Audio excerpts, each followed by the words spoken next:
It's your girl, Lo, the motherfucking Banditt, and you tuned in with True Paradise. Okay then, yeah, I like that intro. That's nice. That's nice. What's the deal, Lo? How you feeling today? Sure, I'm cool, I'm blessed, Okay, that's no good. complaints. You had a whole event today. You had a whole car wash done today. You want to explain a little bit about that? Yes, I had a fundraiser today, raising funds for my fashion and art show that I'm having in August 9th, showcasing Detroit talent and art. Okay then. Okay then. This like the second run, right? Second, it's the fourth run. For the car wash. Oh, for the car wash, yeah, this For was the the car second wash. car wash, fourth show. Okay. Okay then. All right. So I really want to know a little bit more about, what made you come up with the concepts? Because I know you for really doing nails. Well, I know you. I've been knowing you for a while. You know what I'm saying? Shout out Love, aka Nail Bandit. I want to know like what kind of started making you do like events? Cause we gonna get to the nails, but I really want to know what kind of started making you dive into the the event coordination. Well, it started with, so I don't know, the world had shut down. It was quarantine, pandemic, and everybody was in a entrepreneurship slash creative bag. Was my favorite place to be, and I decided that after a year of me doing years, I decided that I wanted to celebrate it. And a friend of a friend had a building and offered it to me for a very great price. And so I Okay. decided to reach out to a bunch of other small businesses, because at the time that was what was everybody was doing. Everybody had small businesses and everybody was selling things. So I felt like if I put everybody in one room, we could make a bunch of money. So that's what started me into event coordinating, because I had a thrill of coordinating that event. And then I coordinated a photo shoot. And so that was a thrill too when it came to getting the models. So I felt more fulfilled with directing the models in the photo shoot more so than I did with the vendors. So instead of me staying in the pop-up shop lane, I moved over to the fashion show lane. So the next year when it came time for me to celebrate my second year doing nails, instead of me doing another pop-up shop to help small businesses, I didn't look at myself as a small business. I looked at myself as a creative, and I wanted to showcase myself. So I wanted to Okay. let everybody know, like, hey, this is something new that I'm doing, and I wanted to show everybody. So it wasn't a thought of I'm gonna create an event. It was more so of me just kind of wanting to show everybody what I could do. Yeah, I'm sorry, y'all. We outside with it, by the way. Authentic. So It's very organic, authentic. You know. Thank you, thank you, thank you for turning that off. but that's crazy work. That's crazy work, It's like they trying. man. But I we hope ain't gonna everybody's let that doing this stop right. us though. We gonna keep it going. You know what I'm saying? Um, Now with your nail, I mean with the coordination,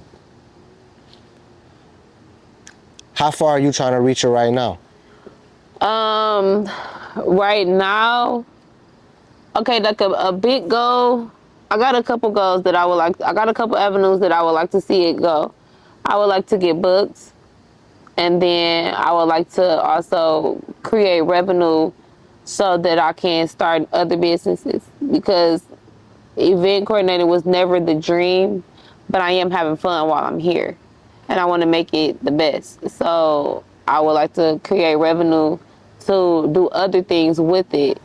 I love the fact that I've created a platform, so I would love to let the platform grow and let more people showcase their talents and be able to use the platform. And it's not the biggest platform, but it is a platform, and I don't just hog it for myself. That's what I tried to do the first year. And the first year I realized that it was way bigger than me, so I opened it up to other people, other talents, other artists, and it's way bigger than me, to where I don't even have to put my talents in it. I would rather not, and I would just love to see other people flourish, because it's more than me. Me being a nail tech was never the dream, and me being an event coordinator was never the dream. So it's nothing that I'm trying to hog for myself. I just want to see the other people flourish. So you wouldn't say that you wouldn't put yourself in a box then? Never. Okay, Too that's many good. talents. So if it's nails, it's being a coordinator.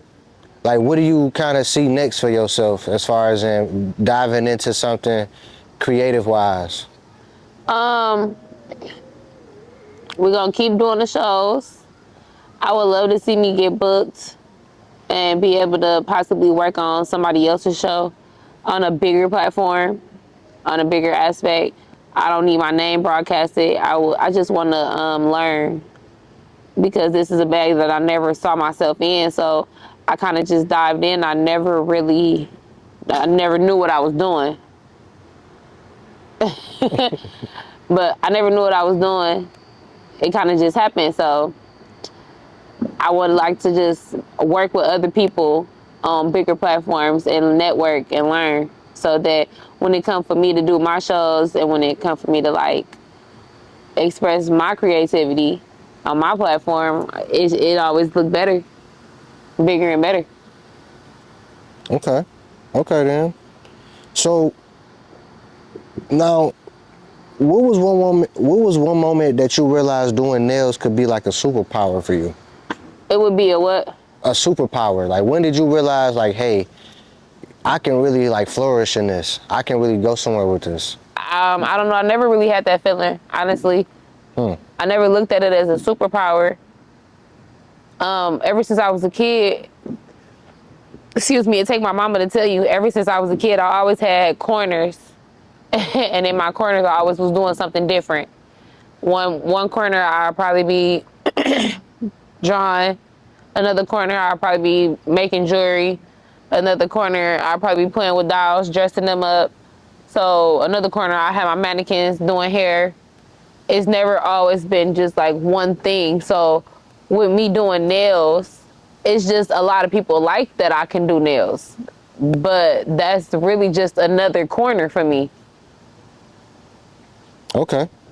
Okay, so this where it ties into you being more of a creator, because even in your early stages in your life, you was doing multiple things at once. You wasn't Always. just staying in one box, never. No. Okay, so this just something that you stumbled upon that, hey, I'm good at. I'm gonna have to put some work in, and take it from there. But this is not something that I'm solely driven on. No, nails was never a thing for me.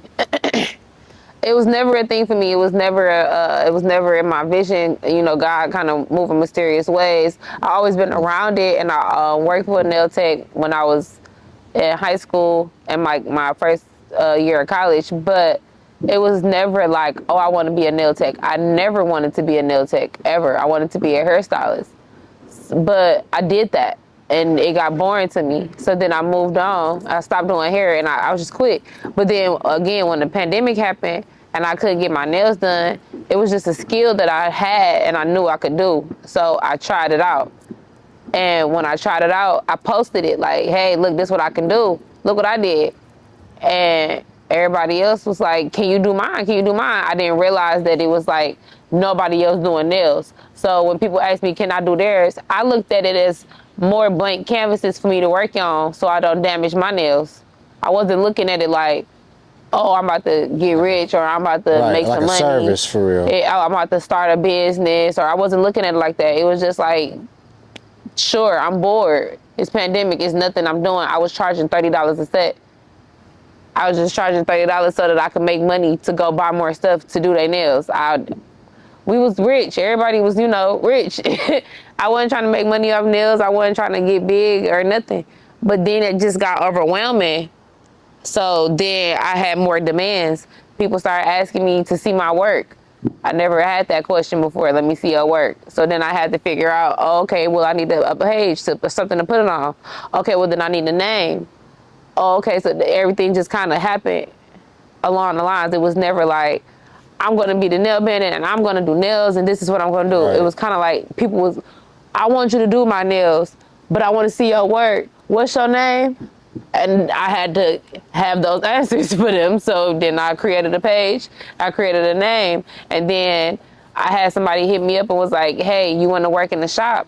It was pandemic, meaning that it was, everybody was sick or could be sick. We didn't know. So why would I let people keep coming to my house and somebody offered me to come work in their shop? So I just went and got a suite. It's just like everything just kind of fell into place. I didn't set out. It was like, oh, I'm just about to work in somebody's shop and I want to do nails. Right, this wasn't planned. Never. It was never planned. It just happened. Like my phone rang. I didn't call nobody like, oh, I'm looking for a suite. I was just doing nails in my living room. I had a table in my living room right in front of the TV and everything was fine.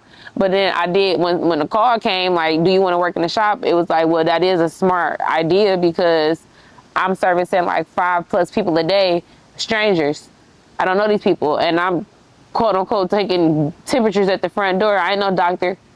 So it's like, yeah, let's go ahead and get this up out my house. And it just spiraled from there. After I held it down for a whole year, I'm like, oh, let's celebrate. I did something for a whole year. This is an accomplishment. First thing I accomplished after being out of high school. Let's celebrate. And I did an event.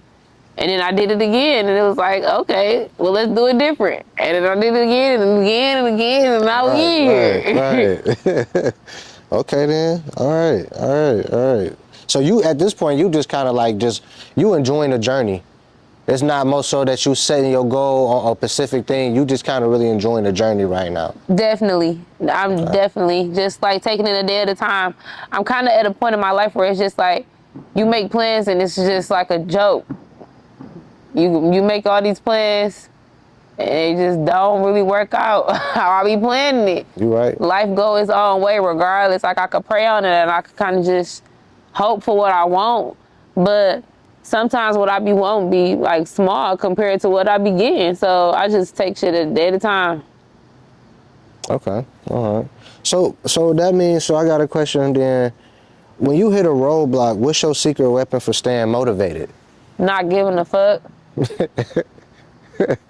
Just plain Jane not giving a fuck? Yeah, nah, don't let it get to you. I wear my feelings on my sleeve so harsh. So it's just like, you just got to take the sleeves off. No sleeves. I don't care. And so then it made me keep going because then when you don't care about like small stuff, you don't get caught up on it. And the small stuff is what slow you down. Is somebody in the pool? I think so. Oh my God, they are in the pool. They are in that boy. She said it was closed, y'all. She told us it was closed, but I see it's not. The pool closed as fuck. Well, they don't give a damn.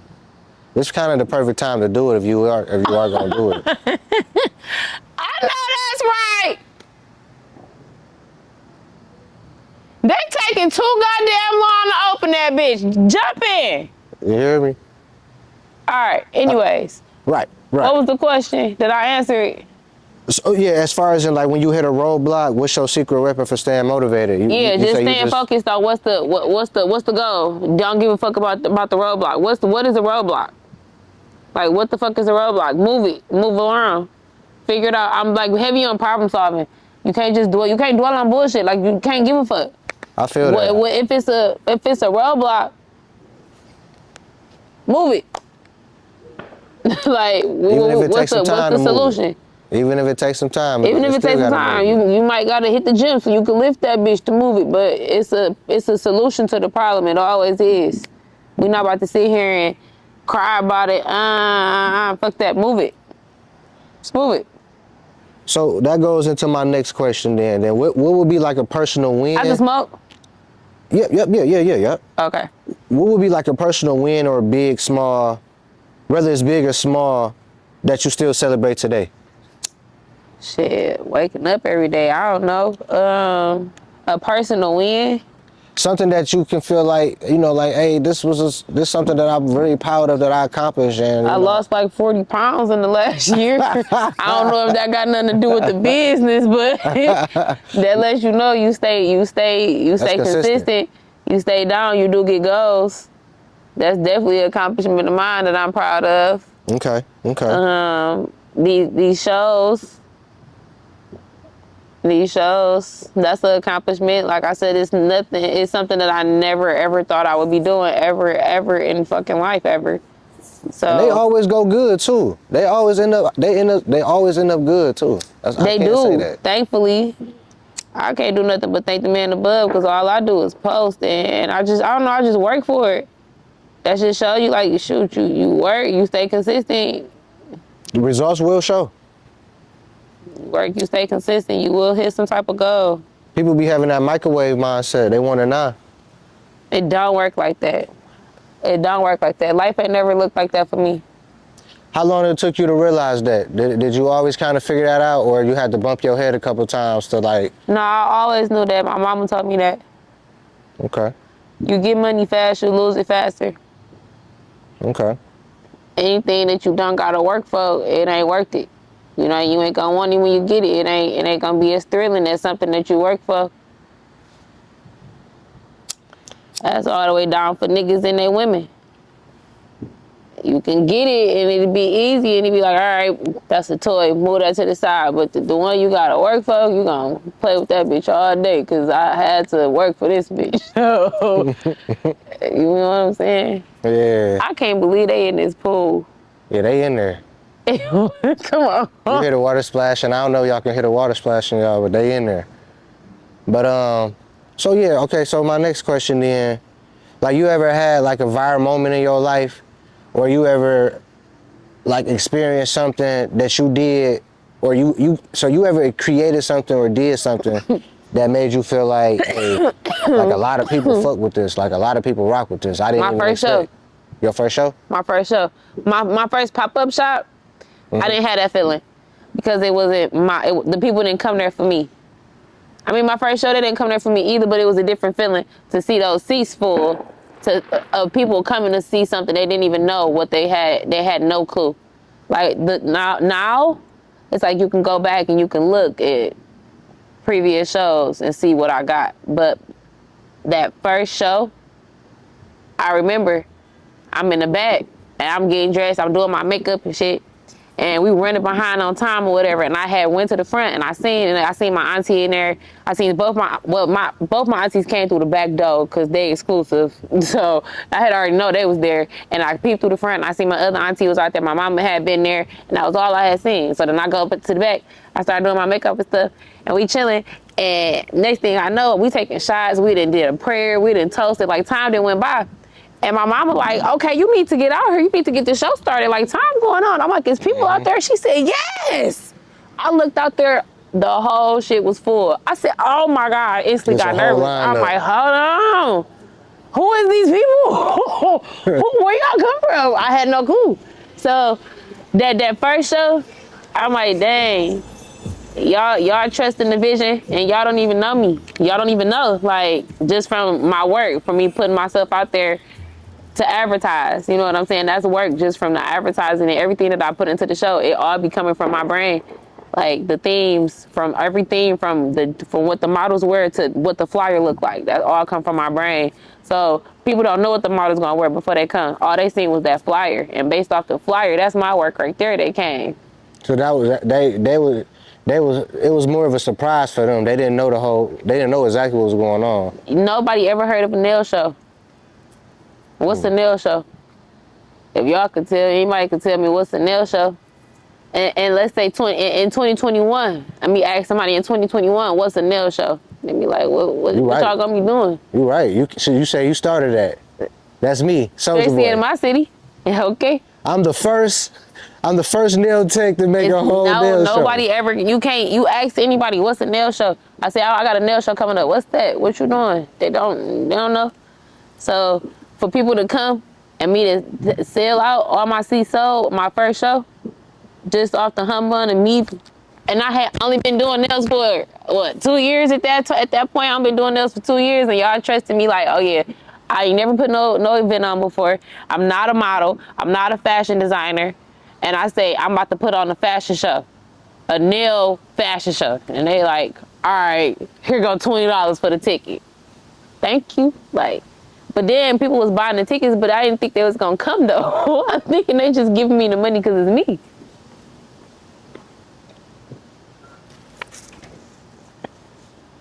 Yeah. I'm just thinking they just giving me the money because it's me. I'm like, they actually showed up. They took the time out their day and came and sat in the seats. It was like a real, like, humbling, like, happy feeling.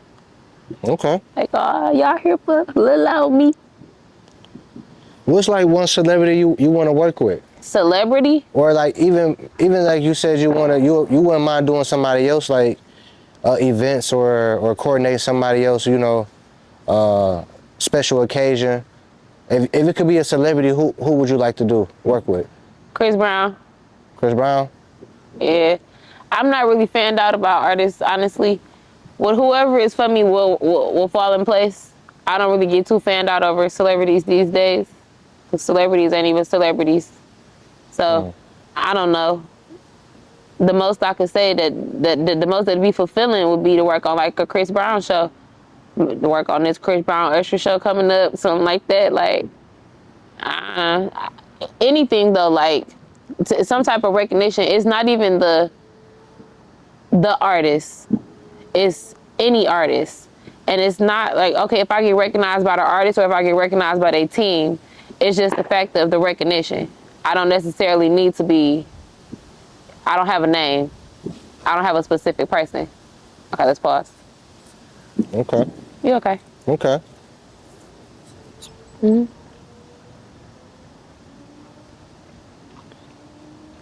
Yeah, y'all, this real raw right here. this real raw right here, y'all. As raw as it's gonna get.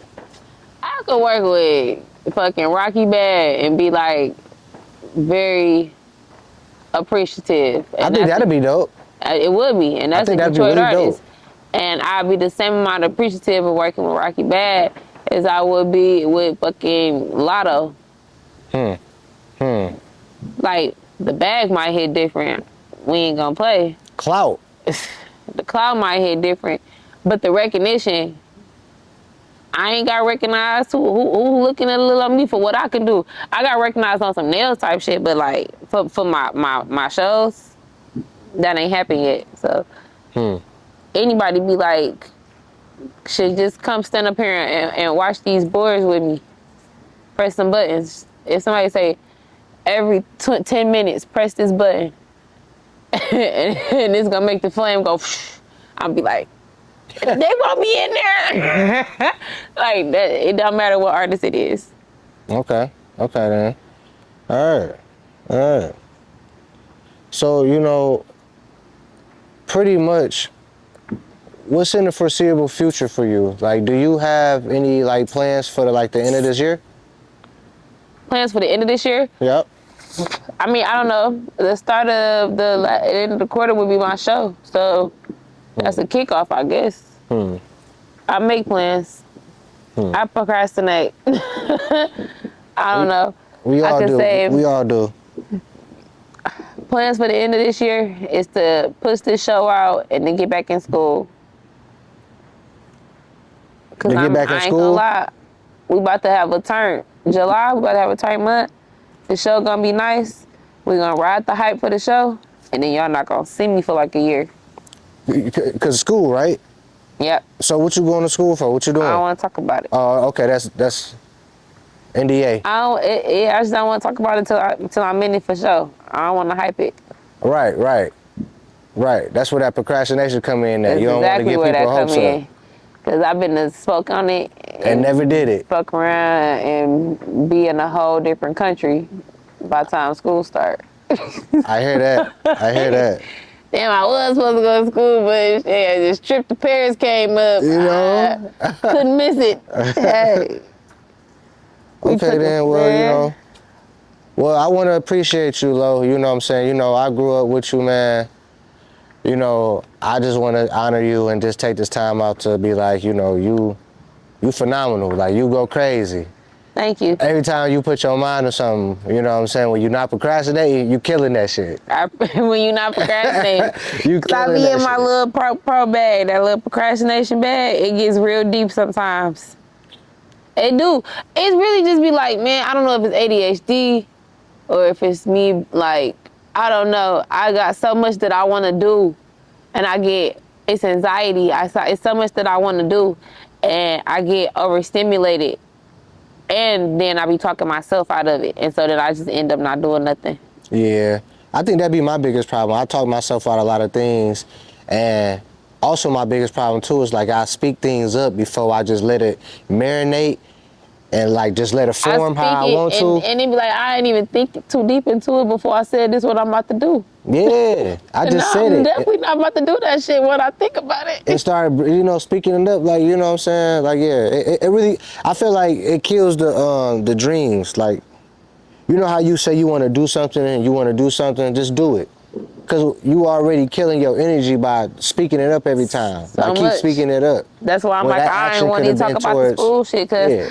I wasn't even supposed to drop out, but I procrastinated for 2 years on the school shit. So I don't want to keep saying, yeah, I'm about to go back to school. I'm about to go back to school. What you going to school for this? What you going to school for that? I done told 30 people 30 different things. So I didn't kind of settle in on it a little, and that's why I don't want to talk about it because I don't want to jinx it.